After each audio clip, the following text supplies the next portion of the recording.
Good morning friend, जय Jagannath. Welcome to Odisha जी के world. इस वीडियो में हमने डिस्कस करने वाले आज की यानी 14 दिसंबर के जितना भी क्वेश्चन रहे, हमने सारे के सारे क्वेश्चन हमने डिस्कस करने वाले। वीडियो के एंड तक बने रहिएगा। हमने सारे के सारे क्वेश्चन बहुत ही कम समय में डिस्कस करने वाले हैं। देखते हैं क्वेश्चन में क्या रहे। पहला क्वेश्चन आपके सामने रहे। क्या पूछा जा रहा है क्वेश्चन में? 10th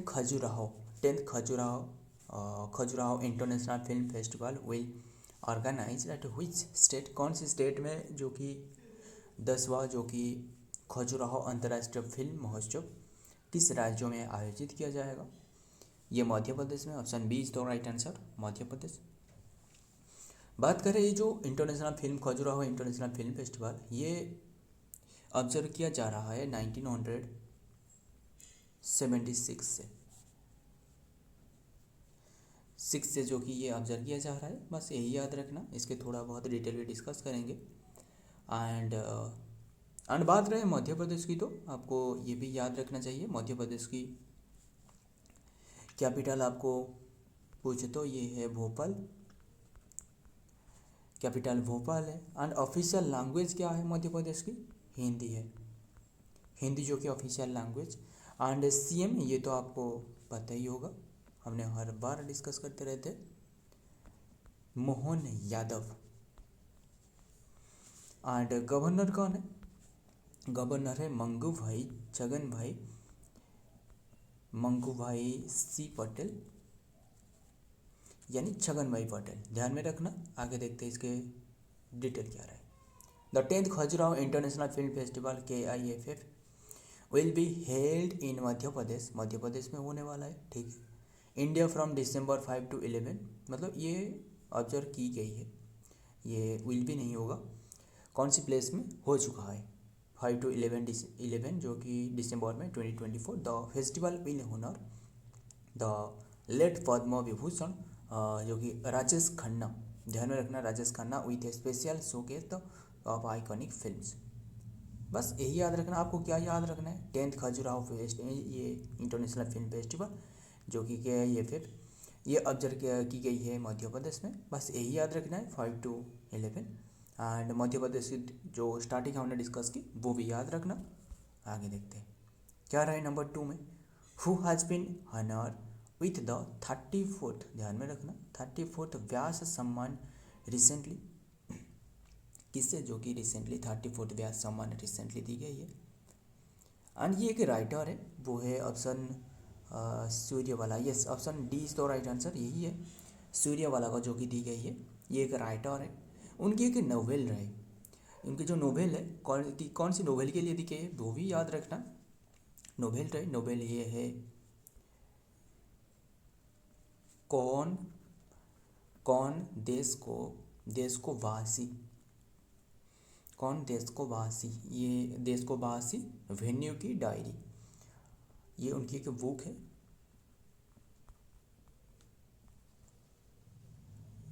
वेन्यू की डायरी ये उनकी एक बुक है, बस यही याद रखना।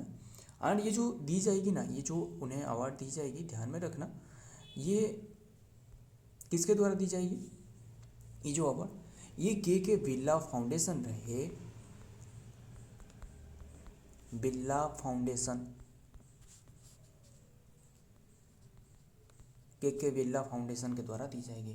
ध्यान में रखना, इम्पोर्टेंट है। एंड उसी तरह आपको 2023 की बात करें तो ध्यान में रखना, 2023 की किसे दी गई है? ये है पुष्पा भारती को, पुष्पा भारती को जो कि 2023 की दी गई है, ये भी याद रखना। देखते हैं इसके डिटेल में क्या रहे थोड़ा बहुत। Noted Hindi writer Suryavala novel कौन देश को वासी वेन्यू की डायरी, यही has been selected for the 34th Vyas Samman 2024। The के बिरला फाउंडेशन के द्वारा दी जाएगी। हैज सेड टू दी, बस यही याद रखना स्टेटमेंट जो कोर्ट स्टे में बताया गया है। क्वेश्चन इंपॉर्टेंट है, ये काफ़ी इंपॉर्टेंट है, सिर्फ इंपॉर्टेंट नहीं, स्टार मार्क लगा लेना, ये इंपॉर्टेंट हो सकते हैं आपके कोई भी एग्जाम के लिए। देखते हैं आगे क्या रहा है नंबर 3 में। Who has become the youngest player to take 100 wicket, जो कि ऑल फॉर्मेट, जो तीनों फॉर्मेट में क्रिकेट की जो तीनों फॉर्मेट रहे, सभी फॉर्मेट में जो कि 100 विकेट्स लेने वाला सबसे यंगेस्ट सबसे यंगेस्ट प्लेयर कौन सी बने, कम उम्र वाला प्लेयर कौन सी बने। एंड ये एज आपको पूछे तो 24 एज, 24 एज 200 आसपास जो कि डे होगा। ये जो किसने बने हैं, ये एक पाकिस्तान की प्लेयर है, वो है ऑप्शन एज तो राइट आंसर शाहीन शाह अफरीदी। ध्यान में रखना, शाहीन शाह अफरीदी जो कि ये पाकिस्तान की प्लेयर है। उन्हें ये जो कि बन गए हैं 100 विकेट लेने वाला सबसे कम उम्र वाला प्लेयर। इम्पोर्टेंट है क्वेश्चन, बस यही याद रखना। एंड और एक भी एक पाकिस्तान से और एक भी रिलेटेड एक न्यूज रहे, वो है कि वही क्रिकेट से है, हारिस राउफ। ये तो पाकिस्तान प्लेयर है, ये तो आपको पता ही है, बट ये जो कि सिलेक्टेड आज था जो नवंबर है ना, नवंबर मंथ में प्लेयर ऑफ द मंथ के रूप में सिलेक्टेड करवाया गया उन्हें, हारिस राउफ। याद रखना ये मेन के क्षेत्रों में, बट आपको वोमेन के क्षेत्रों में पूछे तो वोमेन के क्षेत्रों में जो कि सिलेक्टेड करवाए गए डेनिस बिट होज जो कि ये इंग्लैंड की एक प्लेयर है, इंग्लैंड की वोमेन की प्लेयर के क्षेत्र में। बस यही याद रखना, ये क्वेश्चन तो हमने डिस्कस कर ली। ये शाहीन शाह अफरीदी, देखते हैं इसके डिटेल में क्या रहे। फास्ट बॉलर जो कि bowler Shaheen Shah Afridi was commented his place in cricket history by becoming the youngest bowler, जो कि यंगेस्ट बॉलर बने to take 100 wickets in all 3 format of the game. ध्यान में रखना, he achieved this remarkable milestone during the first T20 against South Africa में हो रहा था, साउथ अफ्रीका के अगेंस्ट में वो अचीव करी है, making him the Pakistan bowler to reach this feast. बस यही याद रखना, क्वेश्चन इंपॉर्टेंट है, ध्यान में रखना क्वेश्चन। हमने आगे देखते हैं। अब बताओ कौन सी कंट्री जो कि ओन करी है 20th Asian women's handball championship. ये जो ओन करी है ये जापान ने, ऑप्शन बीच तो राइट आंसर जापान। ये हैंडबॉल चैंपियनशिप ये हो रहा था जो कि इंदिरा गांधी इंडोर स्टेडियम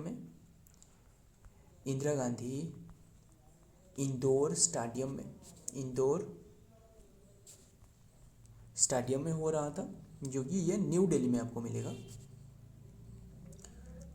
देखते हैं इसके डिटेल में क्या रहे, जो कि exactly 20 years after the securing this medal title of the AHIF, जो कि एशियन जो कि हैंडबॉल चैंपियनशिप, जो कि Asia women handball championship, Japan deliver the yet another perfect performance, sweeping their opponents and stopping the Republic of Korea region at the top of the Asian women's handball by clinches the continental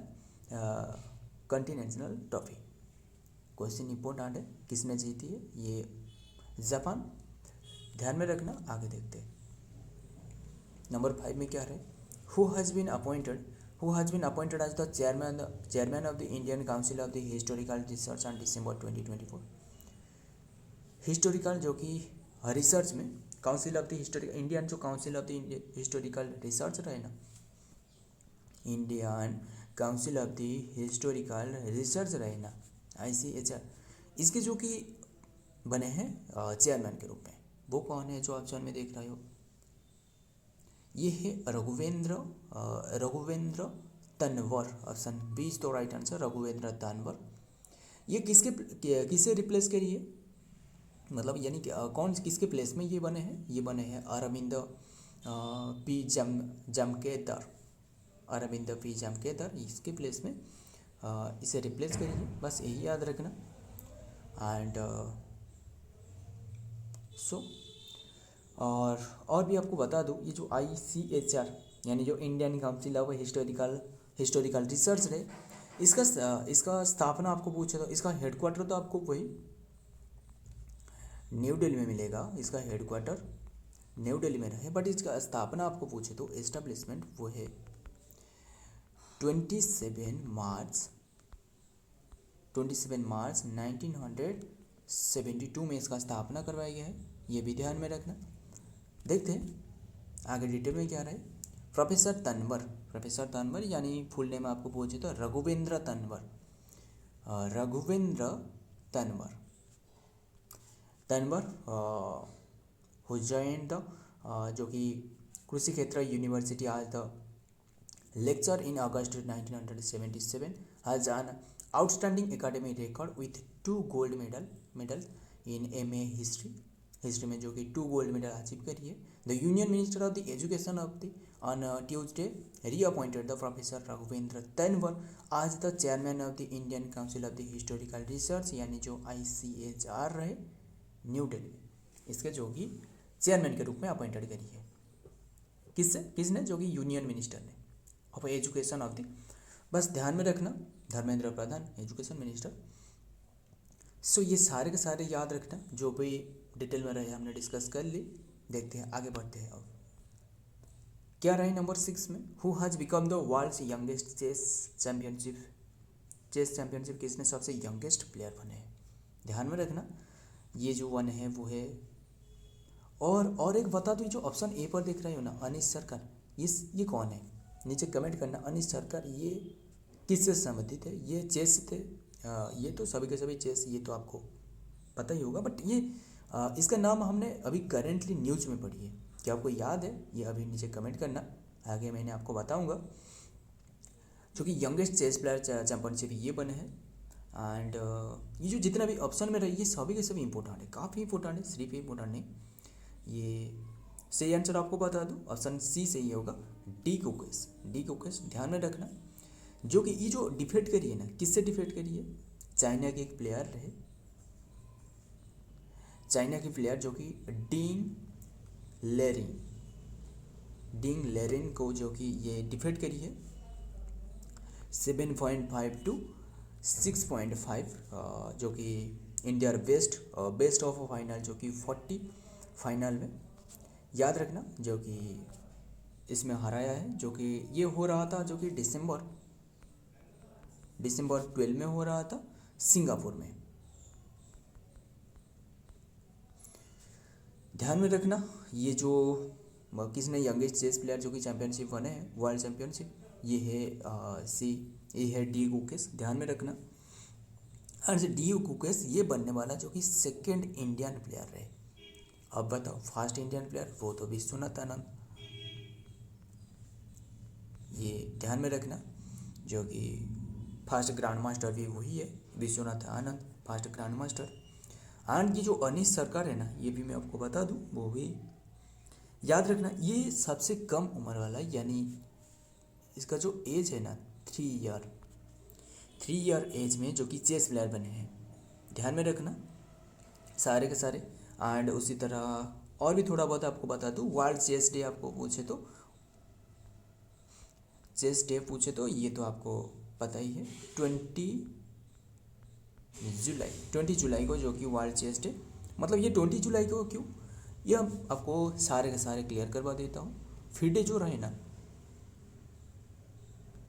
FIDE जो रहे, इसका स्थापना जो कि 20 जुलाई 1924 में करवाया गया, 20 जुलाई 1924। And इसका स्थापना है, एस्टेब्लिशमेंट। एंड इसका हेडक्वार्टर आपको मिलेगा कौन सी प्लेस में? इसका हेडक्वार्टर लुसान है, लुसान है, स्विट्जरलैंड में रहे इसका हेडक्वार्टर। एंड इसके जो प्रेसिडेंट रहे वो है आर्काडे, ये तो और भी प्लेस नहीं बचे, वो याद रखना। इसका जो प्रेसिडेंट रहे ना वो है जो कि आर्काडे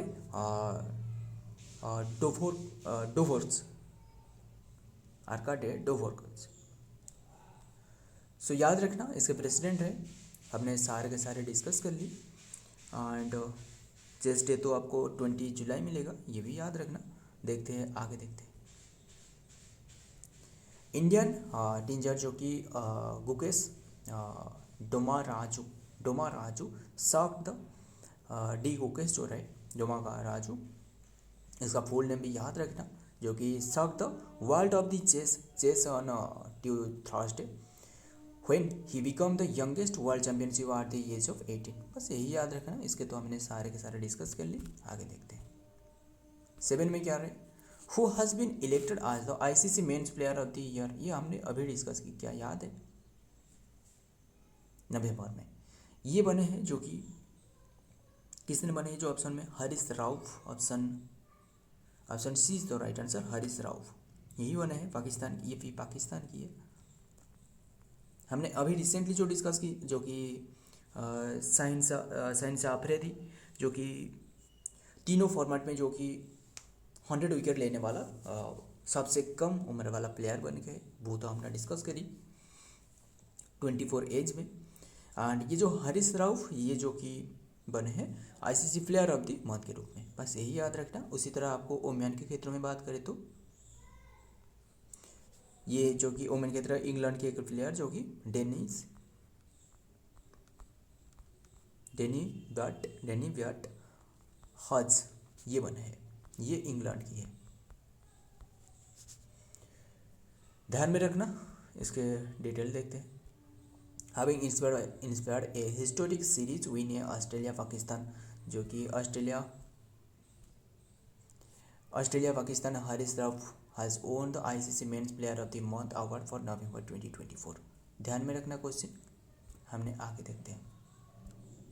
where was the first India maritime heritage conference, ध्यान में रखना, where was the first India maritime heritage conference 2024 held, पहला भारतीय समुद्री विरासत सम्मेलन, जो कि विरासत सम्मेलन 2024 कहाँ आयोजित किया गया? ये आयोजित किया गया न्यू दिल्ली में, option C is the right answer, new Delhi में। कौन सी डेट से? 11 to 12 दिसंबर तक, ध्यान में रखना ये बात। एंड ये जो इनाग्रेट करवाया गया है ना, जो शिपिंग मिनिस्टर है, वो है कौन है? वो है सर्बानंद सोनोवाला, ये तो आपको पता ही है। एंड और एक भी याद रखना, जो कि और एक मुझे याद आ रहा है, वो भी याद रखना, ये है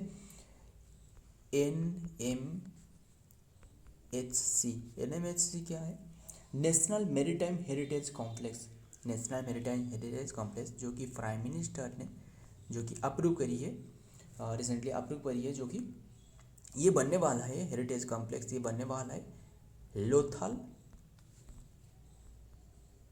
गुजरात में। ध्यान में रखना, सारे के सारे हमने डिस्कस कर लिए, लोथाल गुजरात में ये बनने वाला है, ये भी याद रखना। न्यू दिल्ली में ऑब्जर्व की जा रही है, जो कि पहला भारतीय समुद्री विरासत सम्मेलन, यानी first Indian maritime heritage conference ये है, ये नेशनल मैरीटाइम हेरिटेज कॉम्प्लेक्स, दोनों में डिफरेंट याद रखना। एंड ये कौन सी प्लेस में बनने वाला है? ये लोथाल गुजरात में, ध्यान में रखना। इसके आगे देखते हैं डिटेल में क्या है। The long awaited India maritime heritage conference 2024 IMHC, मतलब IMHC जो कि organise 2024 organise by the ministry of the port shipping and the waterways, जो MOP, ये जो मिनिस्ट्री है वो है बिगान एट द यशोभूमि, जो कि द्वारका, न्यू दिल्ली, बस यही याद रखना, न्यू दिल्ली में, with a special session address by the vice president Shri Jagdeep Dhankhar, vice president, who emphasised the importance of the preserving India's maritime heritage heritage for future generation के लिए। क्वेश्चन इंपॉर्टेंट है, ध्यान में रखना क्वेश्चन। एंड देखते हैं, आगे देखते हैं। 9 में क्या आ रहा है? Which temple of India has been selected for UNESCO Pacific Prize 2024? कौन सी टेम्पल को सिलेक्टेड करवाया गया है यूनेस्को पैसिफिक प्राइज के लिए? ये जो ऑप्शन में देख रहा हो, ये है जो कि ऑप्शन बी तो राइट आंसर,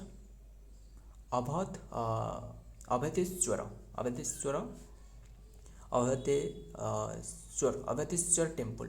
ध्यान में रखना, ये टेम्पल जो कि has been selected as UNESCO Pacific prize 2024 के लिए, भारतीय जो कि मंदिर यूनेस्को पैसिफिक पुरस्कार जो कि 2024 के लिए चुना गया है, ध्यान में रखना। एंड आपको बता दूं, ये टेम्पल आपको कौन सी प्लेस में मिलेगा? ये तमिलनाडु में मिलेगा, ये तमिलनाडु में मिलेगा, ध्यान में रखना।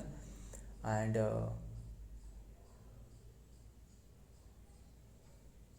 और आपको बता दूं, तमिलनाडु की कैपिटल तो आपको चेन्नई, ये तो पता ही है, चेन्नई। तमिलनाडु का जो ऑफिशियल लैंग्वेज क्या है, ये है Tamil,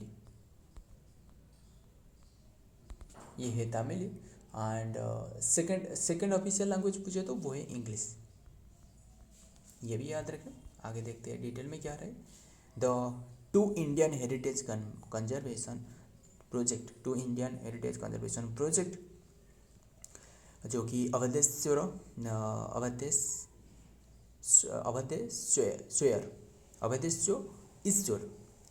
temple conservation project in a जो कि तुखाची में रहे Tamil Nadu and the BJPCI conservation project of Mumbai Maharashtra में जो है have been won the UNESCO Asia Pacific award for the cultural heritage site 2024। ये एक ही टेम्पल नहीं, ये दोनों रहे, दोनों प्लेस को जो कि ये हेरिटेज का कंजर्वेशन जो कि Asia Pacific award for the cultural heritage conservation के लिए सिलेक्टेड करवाए गए। ध्यान में रखना, क्वेश्चन बड़े इंपॉर्टेंट है एंड इनमें से क्वेश्चन आपको एग्जाम में देखने को मिलेगा, सो इसलिए ध्यान में रखना। आगे देखते हैं लास्ट क्वेश्चन आज की इंपॉर्टेंट क्वेश्चन है। अब बताओ, डे वाला क्वेश्चन रहे तो हमने आपको तो पता ही है, सारे के सारे डे फिर से डिस्कस करने वाले हैं। जो डे वाला क्वेश्चन तो उसी से याद आ रहा है आपको, 7 अप्रैल पूछेगा तो ये वर्ल्ड हेल्थ डे। उसी तरह ये क्वेश्चन पूछा गया है रिसेंटली एक एग्जाम में जो कि OSCP IRB जो उड़ीसा में हो रहा है, इसमें पूछा गया है जो कि 7 अप्रैल को कौन से डे ऑब्जर्व करी जाती है, ये है world health day. So national energy conservation day is celebrated on which date, कौन से डेट को ये ऑब्जर्व करी जाती है, national energy conservation day. National energy conservation day ये ऑब्जर्व करी जाती है जो कि 14 दिसंबर, option A is the right answer, 14 दिसंबर। ध्यान में रखना, ये 14 दिसंबर को तो ऑब्जर्व करी जाती है। इसके थोड़ा बहुत डिस्कस, ये क्यों ऑब्जर्व की जाती है, जो पीपुल को to make the people aware for the important of saving energy, जो एनर्जी रहे इसे सेविंग करना इसका मेन लक्ष्य रहे। एंड इंडिया में जो कि फर्स्ट टाइम जो कि ऑब्जर्व करी जाती थी कौन सी डेट में, वही 14 दिसंबर, बट कौन से ईयर में, 1991। इसी ईयर जो राजीव गांधी यस जो कि बम ब्लास्ट हुआ था, क्या आपको याद है, तमिलनाडु में। एंड सो ये 14 दिसंबर 1991, यही याद रखना। एंड जो राजीव गांधी जो प्राइम मिनिस्टर बने थे वो है 1984 में, ये भी याद रखना। एंड इस ईयर कौन सी 5 ईयर प्लान चलाया गया था, क्या आपको याद है, फर्स्ट 5 ईयर प्लान ये शुरुआत करवाया गया था 1951। सो हमने ये डिस्कस नहीं करेंगे, बस क्वेश्चन पर देखते हैं, ज़्यादा लंबे हो जाएगा वीडियो। यही याद रखना, ये ऑब्जर्व बाय दी, ये जो ऑब्जर्व करी जाती है ना, किसके द्वारा ऑब्जर्व करी जाती है, bureau of the energy efficiency, bureau of the energy efficiency, इसके द्वारा ये ऑब्जर्व करी जाती है, बस यही याद रखना। इसके एक थीम भी रहे, क्या रहे, जो कि lighting the way to a sustainable future, lighting the way to a sustainable future, इसका थीम रहे। ध्यान में रखना, इसके डिटेल भी रहे, हमने डिस्कस करेंगे। यही रहे, क्या रहे क्वेश्चन में, ध्यान में रखना। डिटेल में क्या रहे, in the India this deep dedication to sustainable in पैसेटली जो कि कमेमोरेटेड ऑन December 14, यही December 14 में ऑब्जर्व किया नेशनल एनर्जी कंजर्वेशन डे। बस देखते हैं इसका डेट, क्वेश्चन इंपॉर्टेंट है एंड डे भी सारे के सारे डे आपके सामने रहे। एंड आपको ये भी याद होना चाहिए, जितना भी हमने डे डिस्कस करते हैं हर बार हमने सारे के सारे डे डिस्कस कर लेते, बट इनमें से जो भी इम्पोर्टेंट है हमने आपको बताया है। जो इम्पोर्टेंट इंटरनेशनल तौर पर हो सकता है, फिर नेशनल तौर पर जो इम्पोर्टेंट है, जो काफ़ी इम्पोर्टेंट है, वो भी बताया जाती है, वो भी ध्यान में रखना। ये 1 दिसंबर वर्ल्ड एड्स डे, ये भी इम्पोर्टेंट है, काफ़ी इम्पोर्टेंट है। 1 to 10 दिसंबर हॉर्नबिल फेस्टिवल, ये 10 दिन तक ऑब्जर्व की जाती है, नागालैंड की है। 2 दिसंबर वर्ल्ड कंप्यूटर लिटरेसी डे, याद रखना, ये दोनों के दोनों काफ़ी इंपॉर्टेंट है। एंड 2 दिसंबर ये है international day for the abolition of slavery, ये एक डे है, स्लेवेरी आपको पता है, Kattappa. National pollution control day 2 दिसंबर। 3 दिसंबर इंटरनेशनल पर्सन विथ डिसेबिलिटीज ये डे है। एंड मतलब ये जो जितना भी 100% इम्पोर्टेंट वो तो ठीक है, बट जो भी और भी जितना भी रहे ये सिर्फ इम्पोर्टेंट नहीं है ऐसे नहीं है, ये भी इम्पोर्टेंट है, बस ये एग्ज़ाम में आने का चांसेस बहुत ही कम ही रहे। वैसे ऐसे एग्ज़ाम में देखने को नहीं मिलता है। जो ज़्यादा इम्पोर्टेंट है वो तो आपको तो बता ही दिया जा रहा है। National pollution control day and 3 दिसंबर ये है international day for the person with disabilities. And 4 December world wild life conservation day and 4 दिसंबर ये इंडियन नेवी डे, ये काफ़ी इंपॉर्टेंट है। एंड चीता डे ये है 4 दिसंबर। 5 दिसंबर वर्ल्ड सॉयल डे। 5 दिसंबर ये है इंटरनेशनल वॉल्यूंटियर डे एंड 6 दिसंबर ये है महापरिनिर्वाण दिवस, ये भी काफ़ी इंपॉर्टेंट है, जो भी आर अम्बेडकर की डेथ एनिवर्सरी। 6 दिसंबर ये है microwave oven day and arm forces flag day, ये भी काफ़ी इंपॉर्टेंट 7 दिसंबर। And international civil aviation day and बुद्धि डे 8 दिसंबर। 9 दिसंबर इंटरनेशनल एंटी करप्शन डे, ये इंपॉर्टेंट है। एंड ह्यूमन राइट डे 10 दिसंबर ह्यूमन राइट डे एंड 10 दिसंबर death anniversary of the Alfred Nobel.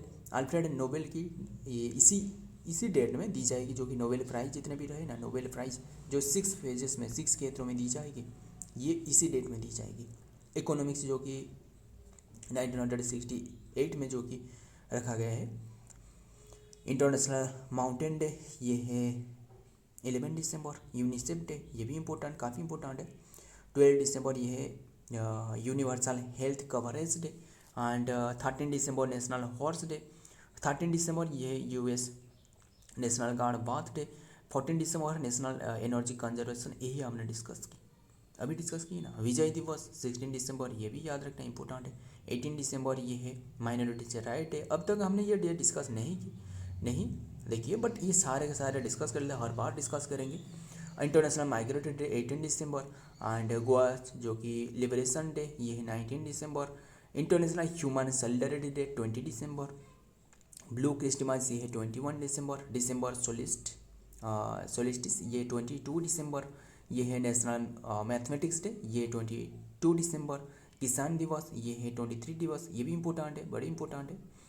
And 24 दिसंबर ये है national consumer right day and 24 दिसंबर क्रिसमस ईव।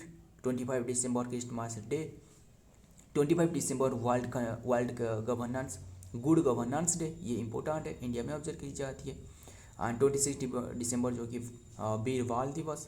26 दिसंबर बॉक्सिंग डे। 27 दिसंबर ये है international day epidemic preparedness and 28 December Ratan Tata birthday, death 9 अक्टूबर। 29 दिसंबर ये है इंटरनेशनल सेलो डे एंड 31 दिसंबर ये है न्यू ईयर ईव डे। ख़त्म मतलब 2024 ख़त्म होने वाला है, 2025 आने वाला है। हालांकि इस ईयर हमने एक टारगेट लगाना चाहिए कि कोई भी एक एग्ज़ाम तो क्रैक करना ही होगा। सो फ्रेंड, आज की ये इम्पोर्टेंट क्वेश्चन रहे। एंड अगर वीडियो पसंद आए तो वीडियो को लाइक करना, दोस्त याद शेयर भी करना मत भूलिएगा। हालांकि ये सभी के क्वेश्चन ये बनाने में, टाइपिंग करने में बहुत ही टाइम लगता है एंड ये आपके लिए भी इम्पोर्टेंट है एंड मेरे लिए भी वो भी इम्पोर्टेंट है, काफ़ी इम्पोर्टेंट है। सो मिलता हूँ और एक वीडियो में और एक इम्पोर्टेंट एमसीक्यू के साथ। तब तक के लिए जय हिंद, जय जगन्नाथ।